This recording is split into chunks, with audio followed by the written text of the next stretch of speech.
नमस्कार, हमारा उत्तराखंड में आप सभी का स्वागत है। मैं हूं आपके साथ सृष्टि शुक्ला। खबरों से पहले नजर डालते इस वक्त की सुर्खियों पर। मेधावी छात्रों की निःशुल्क शिक्षा के लिए कॉलेज खोलेगी सरकार। सीएम ने इस संवाद में साझा की क्वालिटी एजुकेशन से जुड़ी योजनाएं। 30 गांवों के लोगों को 2 अक्टूबर को मिलेगा मालिकाना हक। पीएम सौंप सकते हैं संपत्ति के स्वामित्व कार्ड। जिलों में तेजी से चल रहा है काम। राजस्थान को लेकर उत्तराखंड में गरमाई सियासत। भगत बोले, वेंटिलेटर पर कांग्रेस कर्मों का फल भोगना पड़ेगा। पिथौरागढ़ में बारिश ने ढाया कहर। भूस्खलन में मकान हुआ जमीन दोष। मां बेटे सहित 3 लोगों की मौत। 21 साल बाद संगम से अलग होगी देहरादून लिंक एक्सप्रेस। अब ऋषिकेश तक जाएगी हरिद्वार एक्सप्रेस। अलग अलग समय पर चलेगी दोनों ट्रेनें। नहीं थम रहा कोरोना का कहर। प्रदेश में 224 नए संक्रमित मामले आए सामने। मरीजों की संख्या पहुंची 6300 के पार। आप देख रहे हैं के न्यूज, खबरों का सारथी। पिथौरागढ़ से बड़ी खबर आपको बता देते हैं। पिथौरागढ़ से इस वक्त की बड़ी खबर। मांगा पानी बरम क्षेत्र में भारी बारिश ने मचाई तबाही। पिथौरागढ़ से बड़ी खबर। मेतली गांव में बादल फटने से एक महिला की मौत हो गई। लगातार बारिश का कहर देखने को मिल रहा है। जिला प्रशासन और एसडीआरएफ ने राहत बचाव कार्य शुरू किया। मांगा पानी बरम क्षेत्र में भारी बारिश ने मचाई है तबाही। मेतली गांव में बादल फटने से एक महिला की मौत हो गई। क्षेत्र के कई पुल और गांवों का आपसी संपर्क भी टूट चुका है। लगातार पहाड़ों से मलबा आ रहा है तो कहीं बादल फट रहे हैं। लगातार बारिश का कहर देखने को मिल रहा है। आपको बता दें पिथौरागढ़ से बड़ी खबर। बांगा पानी बरम क्षेत्र में भारी बारिश ने तबाही मचाई है। मेतली गांव में बादल फटने से एक महिला की मौत हो गई। क्षेत्र के कई पुल और गांवों का आपसी संपर्क टूट चुका है। जिला प्रशासन और एसडीआरएफ ने राहत बचाव कार्य शुरू किया। पिथौरागढ़ से बड़ी खबर आपको बता दें। बांगा पानी बरम क्षेत्र में भारी बारिश ने तबाही मचाई है। मेतली गांव में बादल फटने से एक महिला की मौत हो गई।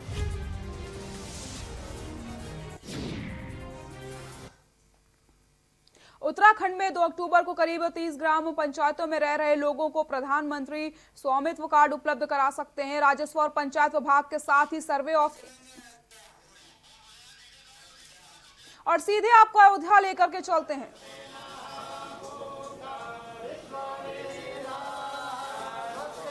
और अयोध्या से लाइव तस्वीरें आपको हम दिखा रहे हैं जहां पर केशव प्रसाद मौर्य इस समय मौजूद हैं।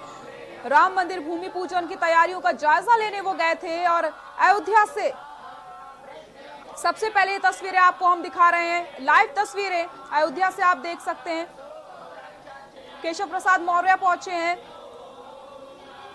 हनुमानगढ़ी में भी उन्होंने दर्शन किए और उसके बाद रामलला के भी दर्शन किए। आपको बता दें अयोध्या से सबसे पहले ये तस्वीरें आप देख सकते हैं। केशव प्रसाद मौर्य पहुंचे हैं।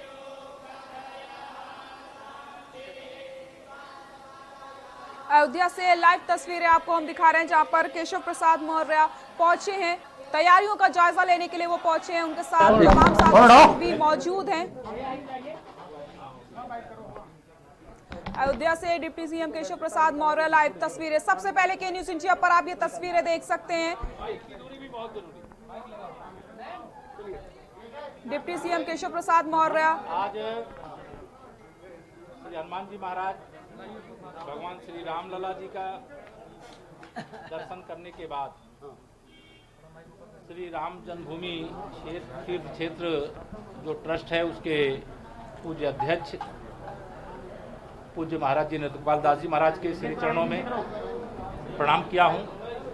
अभी कारसेवकपुरम जा रहा हूं। उसके बाद सर्किट हाउस में 5 अगस्त को जो कार्यक्रम यहां पर भूमि पूजन का माननीय प्रधानमंत्री जी के कर कमलों द्वारा संपन्न होना है, उसकी तैयारियों की समीक्षा करेंगे। सर, एनसीपी और शिवसेना बोल रही थी कि वर्चुअल भूमि पूजन होनी चाहिए, मगर कहीं ना कहीं वो बकरीद में रिलैक्सेशन देने की बात कर रही है महाविकास अघाड़ी की सरकार।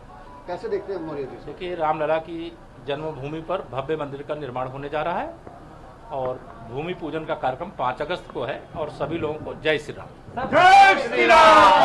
कोरोना से सर बहुत कम लोग आ रहे हैं, आप लोग हालांकि इसको फॉलो भी कर रहे हैं, लेकिन सर उन प्रमुख लोगों में कौन कौन होगा सर, अगर कुछ नाम बता। ये बात जो सब बताने का है वो सरकार का विषय नहीं है, वो श्री राम जन्मभूमि तीर्थ क्षेत्र जो न्यास बना हुआ है उस न्यास के द्वारा सब कुछ बताया जाएगा।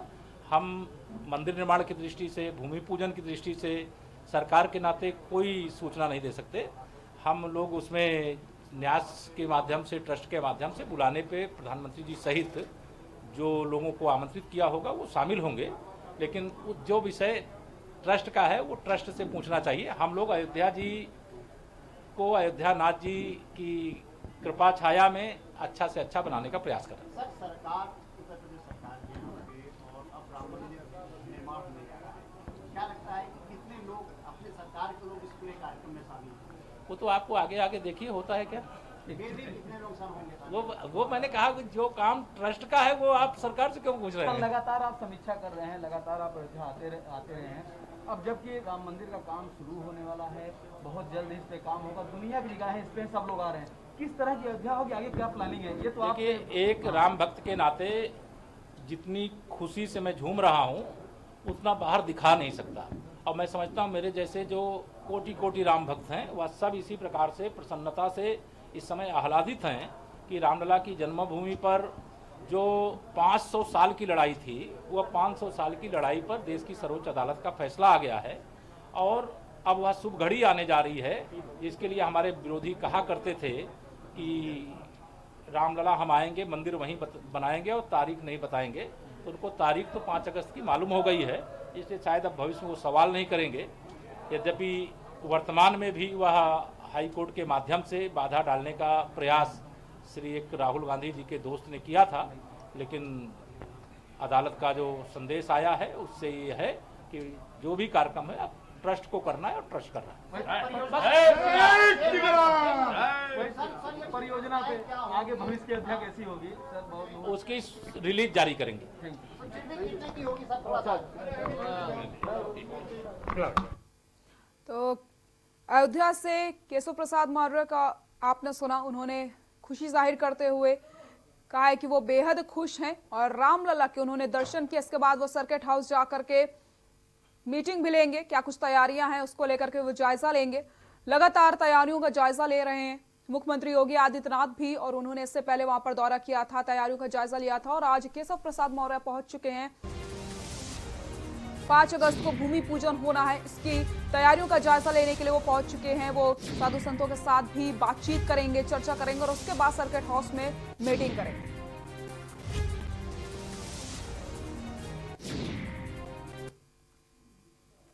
उत्तराखंड सरकार मेधावी छात्रों के लिए कक्षा 6 से 12 तक एक अलग कॉलेज की स्थापना करेगी। इसमें गरीब प्रतिभावान छात्रों को निःशुल्क शिक्षा दी जाएगी। छात्रों का चयन राज्य स्तर पर परीक्षा से होगा। आर्थिक रूप से सक्षम परिवारों के छात्रों से शुल्क लिया जाएगा। ये जानकारी मुख्यमंत्री त्रिवेंद्र सिंह रावत ने दी। सोमवार को मुख्यमंत्री आवास से प्रदेश के छात्र छात्राओं के साथ ई संवाद करते हुए सीएम ने कहा है कि प्रदेश में national law university, post graduation और शोध के लिए एक अलग आवासीय साइंस कॉलेज स्थापित किया जाएगा। प्रदेश में उच्च शिक्षा के क्षेत्र में क्वालिटी एजुकेशन पर जोर दिया जाएगा। आज का युग कड़ी प्रतिस्पर्धा का है।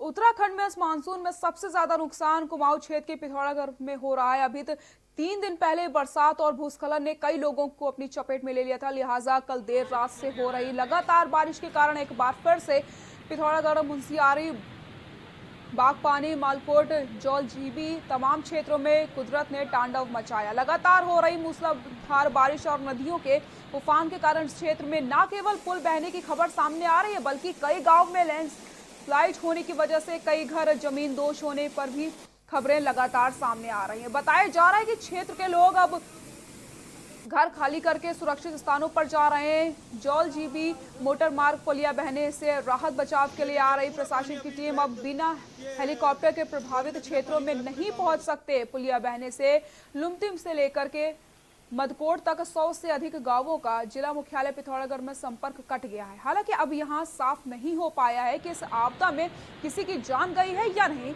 आर्थिक रूप से नुकसान बहुत हुआ है।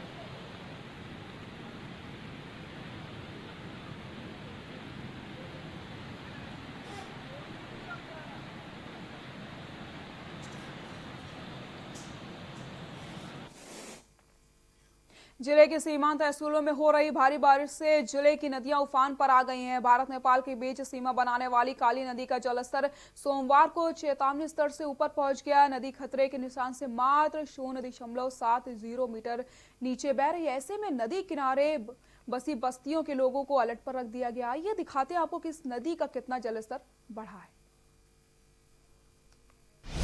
धारचूला काली 889.20 मीटर, चेतावनी लेवल 889.00 मीटर, खतरे का निशान 890 मीटर। जल स्तर की स्थिति में हुई बढ़ोतरी। पिथौरागढ़ सरयू 448.10 मीटर, चेतावनी लेवल 452 मीटर, खतरे का निशान 453 मीटर। जल स्तर की स्थिति में हुई बढ़ोतरी। जौल जीबी गोरी 606.55 मीटर, चेतावनी लेवल 606.80 मीटर, खतरे का निशान 607.80 मीटर। मदकोट गोरी 1212.40 मीटर, वार्निंग लेवल 1214.10 मीटर, खतरे का निशान 1215.10 मीटर। जल स्तर की स्थिति में हुई है बढ़ोतरी। हल्द्वानी में कांग्रेस के प्रतिपक्ष नेता डॉक्टर इंदिरा हृदय ने हल्द्वानी में कांग्रेस के साथियों के साथ से लेकर के पूरे देश में संविधान बचाओ लोकतंत्र बचाओ का आयोजन किया है। इसमें नेता प्रतिपक्ष के द्वारा नैनीताल जिले के डीएम के द्वारा राजभवन को संदेश दिया गया कि संविधान के अनुसार देश चले, ना कि पार्टी के अनुसार। डॉक्टर इंदिरा हृदय ने बताया है कि संविधान में साफ व्यवस्था जिसका स्पष्ट बहुमत होगा। अगर गवर्नर को किसी भी तरीके से कोई शक है तो विश्वास पत्र हासिल करके देख ले, पर गवर्नर ने तो हाउस बुलाने में से इनकार कर दिया। इसलिए संविधान की रक्षा न देश को बचाने के लिए कांग्रेस ही आगे आई है।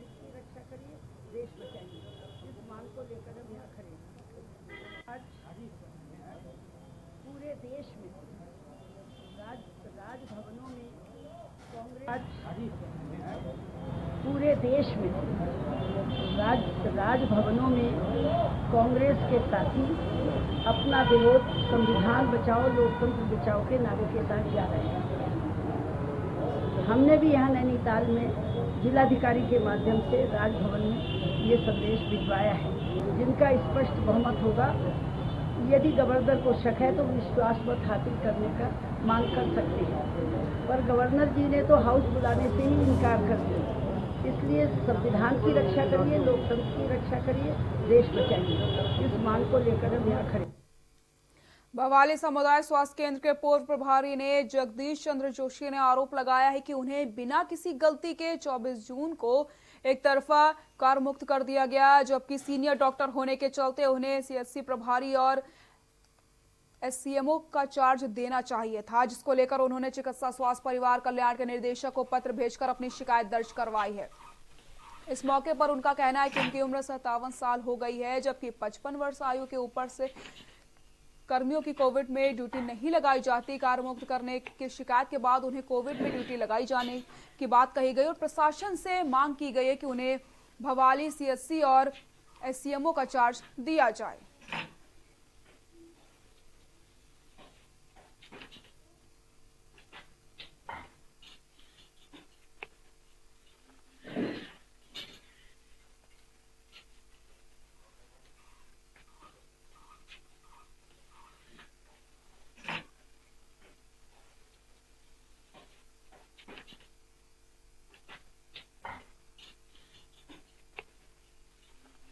मेरी गलती न होने पर भी मुझे 24 जून 2020 को मेरी ड्यूटी से एक तरफा कार्य कर दिया गया है। 55 वर्ष से अधिक आयु के कार्मिक से कोविड संबंधी ड्यूटी नहीं कराई जाती है। मेरा स्वास्थ्य विभाग तथा उत्तराखंड सरकार से साधारण निवेदन है, मुझे सामुदायिक स्वास्थ्य केंद्र भवाली का प्रभारी चिकित्सक नियुक्त किया जाए अथवा मुझे एसीएमओ पद का चार्ज दिया जाए मेरी परिस्थिति को देखते हुए। मेरी 28 साल की रात्रि से। उत्तराखंड में कोरोना संक्रमण के मामले रोजाना बढ़ते चले जा रहे हैं। सोमवार को 224 संक्रमित मामले सामने आए, जबकि 3 संक्रमितों की मौत हो गई। हालांकि उनकी मौत का कारण अन्य बीमारी बताया जा रहा है। हरिद्वार जिले में फिर से एक ही दिन में 118 कोरोना संक्रमित पाए गए। प्रदेश में अब तक संक्रमितों की संख्या की बात की जाए तो 6300 के पार पहुंच गई है। स्वास्थ्य विभाग की ओर से जारी हेल्थ बुलेटिन के अनुसार सोमवार को आई जांच रिपोर्ट में 4026 सैंपल निगेटिव आए। हरिद्वार जिले में 118 लोगों की कोरोना की पुष्टि हुई, जिसमें 78 संक्रमित संपर्क और 40 की ट्रैवल हिस्ट्री नहीं।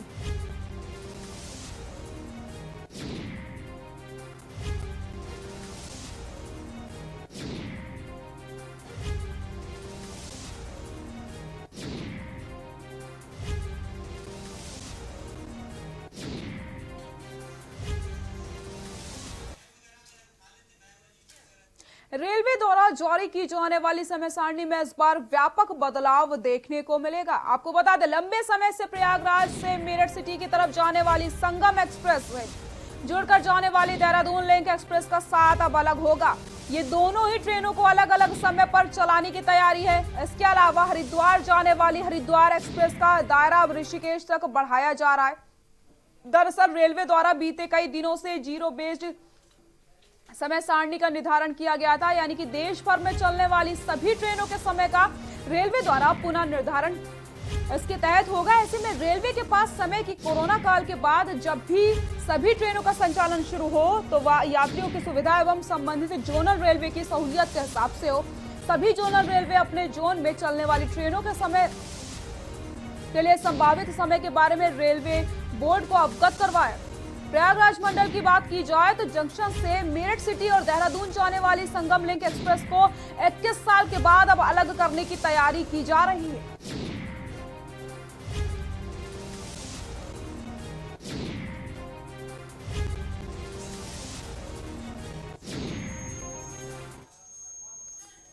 उत्तराखंड के कुमाऊं में लगातार हो रही भारी बारिश के चलते चंपावत जिले के भारत नेपाल बनबसा शारदा नदी का जलस्तर बढ़ गया है। ब्रिटिशकालीन बैराज शारदा बैराज से छोड़ा जाने वाला पानी 1 लाख के लगभग निकास किया गया है। विभागीय अधिकारियों ने बताया है कि पहाड़ों में भारी बारिश के कारण शारदा नदी का जलस्तर बढ़ने से उत्तर प्रदेश के दर्जन भर इलाके समेत उत्तराखंड के 2 जिले बाढ़ की चपेट में आने की संभावना है और सतर्कता बरतने की भी बात कही गई है।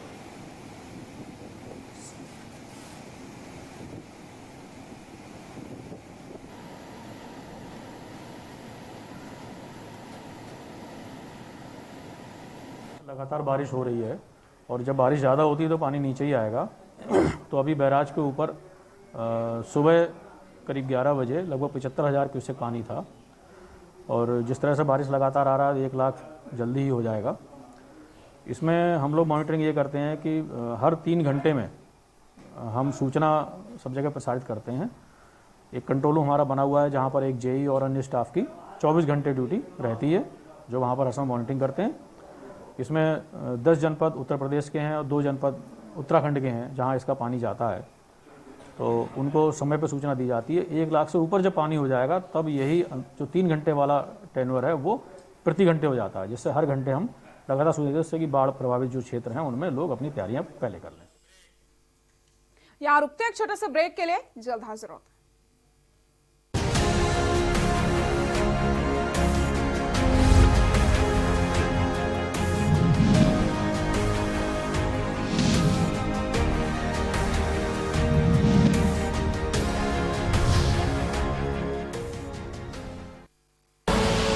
आप देख रहे हैं के न्यूज, खबरों का सारथी। केबल ऑपरेटर्स जो पहुंचाते हैं आप तक हमारी हर बात, सजगता और समझदारी जिनकी है पहचान, जो है कोरोना योद्धा, जो है जिम्मेदार। इन कोरोना योद्धाओं को के न्यूज का सलाम। आप हैं तो हम हैं, आपके बिना हम कुछ नहीं। देश भर के केबल ऑपरेटर्स कोरोना योद्धाओं का के न्यूज की तरफ से हार्दिक अभिनंदन। खुदी को आजमाया है तो ये अंदाज आया है, खुदी को आजमाया है तो ये अंदाज आया है। तुम में भी मैं हूं, शुद्ध प्लस पान मसाला।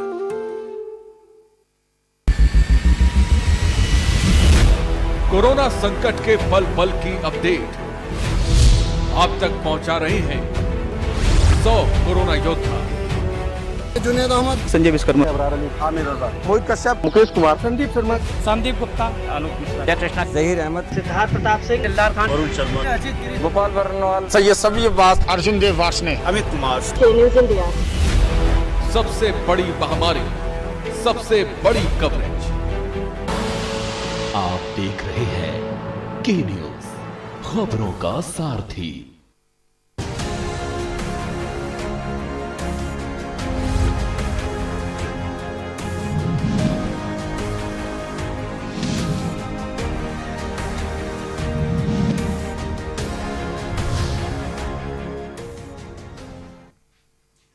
ब्रेक के बाद एक बार फिर से आप सभी का स्वागत है। सरदारगंज में बड़ी संख्या में सामने आए कोरोना संक्रमितों के मामले ने प्रशासन की चिंता को बढ़ा दिया, जिसमें क्षेत्र में 35 और लोगों की रिपोर्ट पॉजिटिव आ गई, जिसमें 15 लोग ग्राम कंटेनमेंट जोन सिद्धान वादिया के निवासी हैं। अन्य सभी सितारगंज नगर से संबंधित हैं, जिनमें से 3 महिला अस्पताल के कर्मचारी, 3 आशा वर्कर, 7 लोगों की ट्रैवलिंग हिस्ट्री के आधार पर सैंपलिंग की गई थी, जिनकी रिपोर्ट पॉजिटिव आई है। इसी के वार्ड नंबर 6 में एक आशा कार्यकर्ती के संपर्क में आए 5 लोग भी पॉजिटिव पाए गए, जबकि 2 लोग ब्लू क्लिनिक में कार्यरत हैं।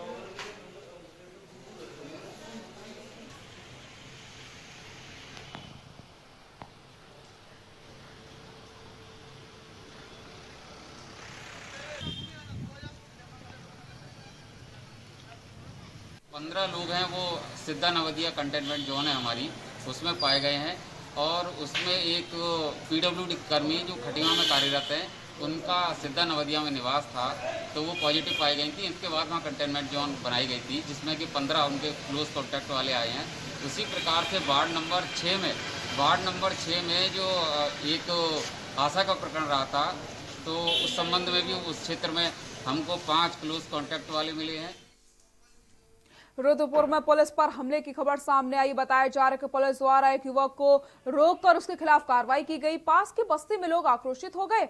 हालात ऐसे बिगड़े कि लोगों ने पुलिस पर पथराव कर दिया। पुलिस ने भी कार्रवाई करते हुए लाठी पटक कर सभी को खदेड़ दिया। जानकारी जब विधायक को हुई तो राजकुमार ठकुराल भी मौके पर पहुंचे और लोगों को समझाकर शांत करवा दिया। क्या वारदात क्या हुई थी? मैं लेकर आ रहा था उनसे। अच्छा, आप अपनी बाइक लेके आ रहे थे?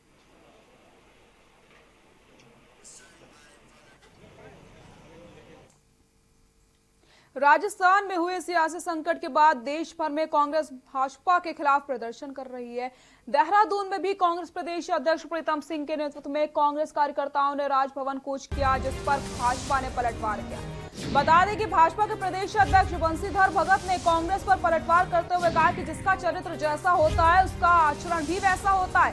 साथ ही साथ बंशीधर भगत ने कहा है कि कांग्रेस ने अपने शासनकाल के दौरान ऐसे ही कृत्य किए हैं, इसलिए अब भाजपा पर इस तरीके का आरोप लगा रही है जो पूरी तरीके से निराधार है। इतना ही नहीं, बंशीधर भगत ने कल्याण सिंह सरकार का जिक्र करते हुए कहा कि कांग्रेस ने उस दौरान किस तरीके से काम किया था वो देश की जनता भूली नहीं है और अब राजस्थान में कांग्रेस अपने घर को संभाल नहीं पा रही, जिसका आरोप भाजपा पर मंड रही है, जो पूरी तरीके से गलत है।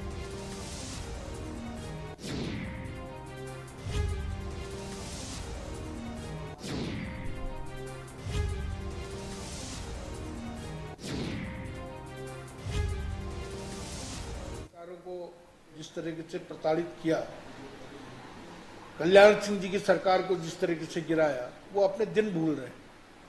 भाजपा का ये कोई कल्चर नहीं है। भाजपा ने किसी प्रकार से कोई सरकारों को गिराने का कोई काम नहीं किया। वो अपने परिवार को नहीं संभाल सक रहे हैं तो आरोप भाजपा पे लगा रहे हैं। अपने परिवार को संभालें। उत्तराखंड में क्या हमने खरीदे थे? वर्तमान में राजस्थान में चल रहे राजनीतिक अस्थिरता के माहौल पर कांग्रेस द्वारा देश भर में राजभवन कूच करने का आह्वान किया गया, जिसके अनुसार देहरादून में भी प्रदेश अध्यक्ष प्रीतम सिंह के नेतृत्व में सैकड़ों कार्यकर्ताओं ने राजभवन कूच किया। इस कूच के दौरान पुलिस प्रशासन ने राजभवन से पहले बैरिकेडिंग लगा दी और सभी प्रदर्शनकारियों को रोक दिया। इस मौके पर प्रीतम सिंह के साथ पूर्व सीएम हरीश रावत, पूर्व काबीना मंत्री हीरा सिंह बेस्ट, पूर्व मंत्री प्रसाद नथानी समेत तमाम वरिष्ठ कांग्रेसी नेता भी मौजूद रहे।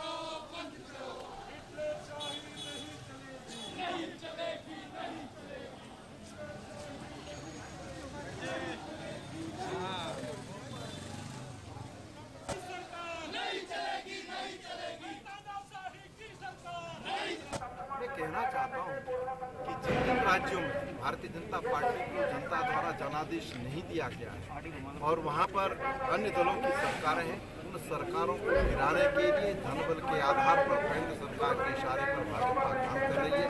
कई सरकारों को गिराया गया और अब राजस्थान की सरकार पर प्रहार करने का काम किया जा रहा है।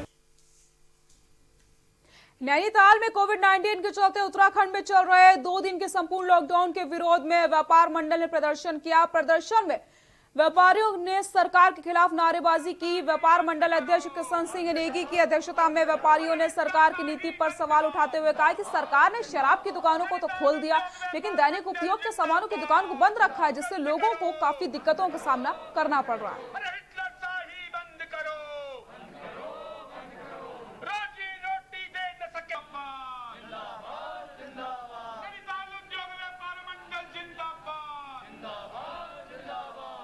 हम पिछले 1 हफ्ते से सरकार से लगातार अनुरोध करते आ रहे हैं कि नैनीताल टूरिस्ट प्लेस है, उसको इस लॉकडाउन से मुक्त किया जाए और उस पर भी सैटरडे शनिवार को तो बिल्कुल लॉकडाउन बर्दाश्त नहीं है।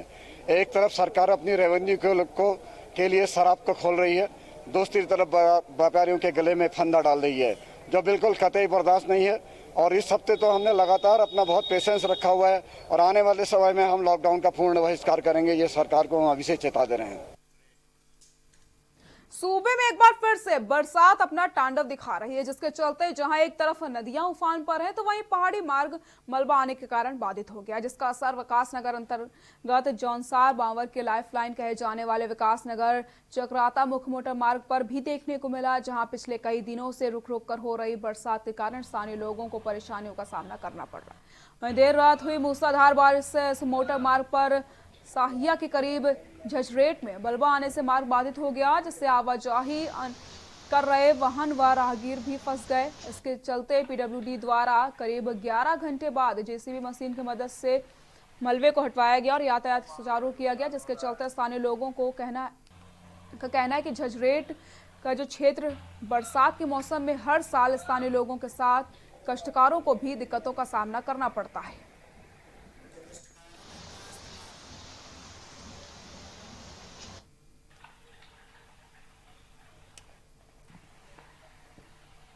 ये झचरेट जो मार्ग है ये विगत वर्षों से ऐसे ही देखने को मिलता है, जोखिम भरा रास्ता है, इसलिए लोगों को आवागमन में कठिनाइयाँ होती है। कल रात्रि से यहाँ लगभग 200 से 250 गाड़ियाँ यहाँ खड़ी है, जो कोई फल सब्जी भर के आए हैं और नीचे से राशन की गाड़ियाँ भर के आई, लेकिन वो आधे रास्ते में रुके हैं। उनको ना तो कोई खाने पीने की व्यवस्था है, ना कोई आने जाने की व्यवस्था है। बुलेटिन में फिलहाल के लिए इतना ही। देखते रहिए के न्यूज़ इंडिया। नमस्कार।